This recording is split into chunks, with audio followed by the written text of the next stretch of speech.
Hello, A4 മീഡിയയിലേക്ക് ഏവർക്കും സ്വാഗതം. വിൽപത്രം എന്താണ്? വിൽപത്രം എങ്ങനെ തയ്യാറാക്കാം? വിൽപത്രം എന്തിനുപയോഗിക്കുന്നു എന്നതിനെക്കുറിച്ചുള്ള വിവരങ്ങളാണ് ഇന്നത്തെ വീഡിയോയിൽ. സ്വത്തിൻ്റെ പേരിൽ മക്കളോ മറ്റ് അനന്തരാവകാശികളോ തമ്മിൽ വരാവുന്ന വഴക്കുകൾ തടയുന്നതിന് വിൽപത്രം സഹായിക്കുന്നു. വിൽപത്രം മരിക്കാറാവുമ്പോൾ എഴുതേണ്ടതല്ല, ജീവിതം സുരഭിലമായിരിക്കുമ്പോൾ തന്നെ എഴുതേണ്ടതായ ഒരു ജീവിതരേഖയാണ് വിൽപത്രം. 2 പതിറ്റാണ്ട് മുൻപായിരുന്നു ഇന്ത്യയിലെ ഏറ്റവും വലിയ വ്യവസായ ഗ്രൂപ്പുകളിൽ ഒന്നായ റിലയൻസിൻ്റെ അധിപൻ ധീരുഭായ് അംബാനിയുടെ മരണം. ഈ മരണത്തെ തുടർന്ന് മക്കളായ മുകേഷ് അംബാനിയും അനിൽ അംബാനിയും തമ്മിൽ ഉണ്ടായ സ്വത്ത് തർക്കം ഇന്ത്യയിലെ ഏറ്റവും വലിയ വ്യവസായ സാമ്രാജ്യത്തെ തകർക്കുമെന്ന് പോലും കരുതിയിരുന്നു. കൃത്യമായി വിൽപത്രം എഴുതാതെ ധീരുഭായ് അംബാനി മരണപ്പെട്ടതായിരുന്നു മക്കൾ തമ്മിലുള്ള തർക്കത്തിന് പ്രധാന കാരണം. ഇതോടെ രാജ്യത്ത് വിൽപത്രങ്ങളുടെ ആവശ്യകതയെക്കുറിച്ച് പല ബിസിനസ് കുടുംബങ്ങളും ചർച്ചകൾക്ക് പോലും വഴിവെച്ചു. ഇത്തരത്തിലുള്ള തർക്കം ഇന്ത്യയും മറ്റ് രാജ്യങ്ങളും സാക്ഷ്യം വഹിച്ചിട്ടുണ്ട്. ഇന്ന് ബിസിനസ് കുടുംബങ്ങൾ മാത്രമല്ല, മിക്ക കുടുംബങ്ങളും വിൽപത്രങ്ങളുടെ ആവശ്യകത കണ്ട് വിൽപത്രം എഴുതി തുടങ്ങി. സാമ്പത്തിക വർഷത്തിൻ്റെ തുടക്കത്തിൽ തന്നെ നമുക്ക് ഇത്തരമൊരു തീരുമാനം എടുക്കേണ്ടതുണ്ട്. ആദ്യമായി, എന്താണ് വിൽപത്രം? ഒരു വ്യക്തിയുടെ മരണാനന്തരം അദ്ദേഹത്തിൻ്റെ സ്വത്തുക്കൾ ആർക്കൊക്കെ എങ്ങനെയൊക്കെ കൈമാറ്റം ചെയ്യണമെന്ന് വ്യക്തമാക്കുന്ന നിയമപരമായ രേഖയാണ് വിൽപത്രം. സ്വത്തുക്കളുടെ വിശദാംശങ്ങളും അവ എപ്പോൾ ആരിൽ എത്തിച്ചേരണമെന്നതിനെക്കുറിച്ചും വിൽപത്രം വ്യക്തമായ ദിശാനിർദ്ദേശം നൽകുന്നു. ഇനി വിൽപത്രത്തിൻ്റെ നിയമവശങ്ങൾ. പ്രായപൂർത്തിയായ സ്ഥിരബുദ്ധിയുള്ള ആർക്കും തൻ്റെ വിൽപത്രം തയ്യാറാക്കാം. അത് സ്വമേധയാ ഉള്ള നടപടി ആയിരിക്കണം. ബലപ്രയോഗത്തിലൂടെയോ ചതിയിലൂടെയോ സമ്മർദ്ദത്തിലൂടെയോ പ്രലോഭനങ്ങളിലൂടെയോ ഒപ്പിടുന്നത് ആയിരിക്കരുത്. വിൽപത്രപ്രകാരം തീരുമാനിക്കുന്ന അവകാശികളോ അവരോട് സ്നേഹബാധ്യത സാധ്യത ഉള്ളവരോ അല്ലാണ്ട് 2 സ്വതന്ത്ര സാക്ഷികളുടെ മുൻപാകെ വേണം വിൽപത്രം ഒപ്പിടേണ്ടത്. വിൽപത്രം എഴുതുന്നയാളിന് അദ്ദേഹത്തിൻ്റെ മരണസമയം വരെ അത് റദ്ദു ചെയ്യുവാനോ തിരുത്തുവാനോ മാറ്റി എഴുതുവാനോ അധികാരമുണ്ട്. വിൽപത്രം രജിസ്റ്റർ ചെയ്യുകയാണ് നല്ലത്.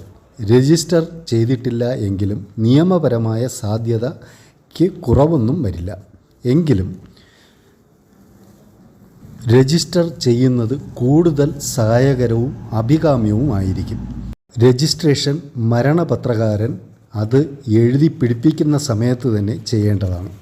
വിൽപത്രത്തിൽ ഉൾപ്പെട്ട സ്ഥാവര വസ്തുക്കൾ സ്ഥിതി ചെയ്യുന്നതോ വിൽപത്രം എഴുതി പിടിപ്പിക്കുന്നതോ കൊൽക്കത്ത, മുംബൈ, ചെന്നൈ എന്നീ നഗരപരിധികൾക്കുള്ളിലാണെങ്കിൽ അവ കോടതി മുഖേന പ്രൊബേറ്റ് ചെയ്ത് എടുക്കേണ്ടതാണ്. മറ്റിടങ്ങളിൽ പ്രൊബേറ്റ് നിർബന്ധമല്ല. എന്നാൽ വിൽപത്രകാരൻ വിൽപത്രപ്രകാരമുള്ള ആഗ്രഹ നിവൃത്തി വരുത്തുവാൻ ഏൽപ്പിച്ചുകൊണ്ട് അതിൽ തന്നെ എക്സിക്യൂട്ടറെ നിയമിച്ചിട്ടുണ്ടെങ്കിൽ എല്ലായിടത്തും പ്രൊബേറ്റ് ചെയ്യണം. മുൻകാലങ്ങളിൽ കേരളത്തിലെ ക്രിസ്ത്യൻ സമുദായങ്ങൾ എഴുതുന്ന വിൽപത്രങ്ങൾ നിർബന്ധമായും പ്രൊബേറ്റ് ചെയ്യേണ്ടിയിരുന്നത് 1997 മാർച്ച് 14 മുതൽ നിർത്തലാക്കിയിട്ടുണ്ട്. വിൽപത്രപ്രകാരം ഉണ്ടാകാവുന്ന ഭാവി തർക്കങ്ങൾ ഒഴിവാക്കുവാൻ കോടതിയിൽ നിന്ന് ലെറ്റർ ഓഫ് അഡ്മിനിസ്ട്രേഷൻ നേടിയെടുക്കുന്നതാണ് നല്ലത്. ബാങ്കുകൾക്ക് തുടങ്ങിയ ധനകാര്യ സ്ഥാപനങ്ങൾ വിൽപത്രം ആധാരമായി സ്വീകരിക്കുമ്പോൾ പ്രൊബേറ്റോ ലെറ്റർ ഓഫ് അഡ്മിനിസ്ട്രേഷനോ നിർബന്ധിക്കാറുണ്ട്. നോമിനേഷൻ ഇല്ലാതെ പബ്ലിക് പ്രോവിഡൻറ്റ് ഫണ്ട് തിരിച്ചെടുക്കുവാനും ഇവയിലൊന്ന് വേണം. എങ്ങനെ നല്ലൊരു വിൽപത്രം തയ്യാറാക്കാം? കൃത്യമായ വാചകങ്ങളിൽ അർത്ഥശങ്കയില്ലാത്ത വിധം വേണം വിൽപത്രത്തിലെ വാചകങ്ങൾ രൂപപ്പെടുത്തേണ്ടത്. തെറ്റായ രൂപത്തിൽ തയ്യാറാക്കിയ വിൽപത്രം തീർച്ചയായും നിരവധി നിയമപ്രശ്നങ്ങളെ അഭിമുഖീകരിക്കേണ്ടി വരും. അശ്രദ്ധമായി തയ്യാറാക്കിയാൽ രേഖ അസാധുവാകാം. ഇത്തരം കാരണങ്ങൾ കൊണ്ടാണ് ചില വിൽപ്പത്രങ്ങളുടെ സാധ്യത കോടതി റദ്ദു ചെയ്തത്.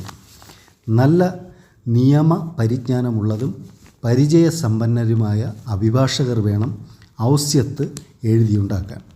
വിൽപ്പത്രക്കാരൻ്റെ എല്ലാ ആസ്തികളും വിൽപ്പത്രത്തിൽ ഉൾപ്പെടാത്ത പക്ഷം അതിൻ്റെ പേരിലും തർക്കങ്ങൾ ഉയരാം. ആയതിനാൽ വിൽപ്പത്രം എഴുതുന്നതിൻ്റെ ആദ്യ പടിയായി എല്ലാ ആസ്തികളും ബാധ്യതകളും മുഴുവൻ വിശദീകരണങ്ങളോടെ അക്കമിട്ട് എഴുതി പട്ടികയാക്കുക. ആസ്തികളിൽ സ്ഥാവര വസ്തുക്കൾ, ജംഗമ വസ്തുക്കൾ, വീട്ടുപകരണങ്ങൾ, പാത്രങ്ങൾ, വിലയേറിയ ലോഹങ്ങൾ, ആർട്ട് വർക്കുകൾ, ചരിത്ര വസ്തുക്കൾ, രേഖകളും തറവാട്ട് മുതൽ ആഭരണങ്ങൾ, വാഹനങ്ങൾ, ഗ്യാസ് കണക്ഷൻ, ഫോൺ കണക്ഷൻ, വൈദ്യുതി കണക്ഷൻ, വാട്ടർ കണക്ഷൻ അടക്കമുള്ള വ്യക്തിഗത ഉപയുക്തതകൾ, ബാങ്ക് അക്കൗണ്ടുകൾ, മ്യൂച്വൽ ഫണ്ട്, ഡിമാൻഡ് അക്കൗണ്ടുകൾ, PF തുടങ്ങിയവ സമ്പാദ്യങ്ങൾ തുടങ്ങി എത്ര ചെറുതാണെങ്കിലും എല്ലാം ലിസ്റ്റിൽ വരണം. സമഗ്രമായ എസ്റ്റേറ്റ് പ്ലാനിംഗ്, സ്വത്ത് വിഭജനം എന്നിവ സമ്പാദിച്ചയാളുടെ ആഗ്രഹാഭിലാഷങ്ങൾക്കനുസരിച്ച് നടക്കുന്നു എന്ന് ഉറപ്പാക്കുന്നതിൽ വിൽപ്പത്രത്തിൻ്റെ പങ്ക് വളരെ വലുതാണ്. ആയതിനാൽ മരണപത്രം മരണസമയം അടുക്കുമ്പോൾ എഴുതാം എന്ന് വിചാരിക്കുന്നത് മൗഢ്യമാണ്. മരണശേഷം വിൽപ്പത്രപ്രകാരമുള്ള സ്വത്തുഭാഗം വിചാരിച്ചതുപോലെ നടത്തുവാൻ ജീവിതകാലത്ത് തന്നെ വിശ്വസ്തനായ ഒരാളെ എക്സിക്യൂട്ടറായി നിയമിക്കാനും വിൽപ്പത്രത്തിലെ മാർഗമുള്ളൂ. ഇത്തരം അറിവ് കലർന്ന വീഡിയോകൾക്കായി ഈ ചാനൽ ലൈക്ക് ചെയ്യുക, ഷെയർ ചെയ്യുക, സബ്സ്ക്രൈബ് ചെയ്യുക. നന്ദി, നമസ്കാരം.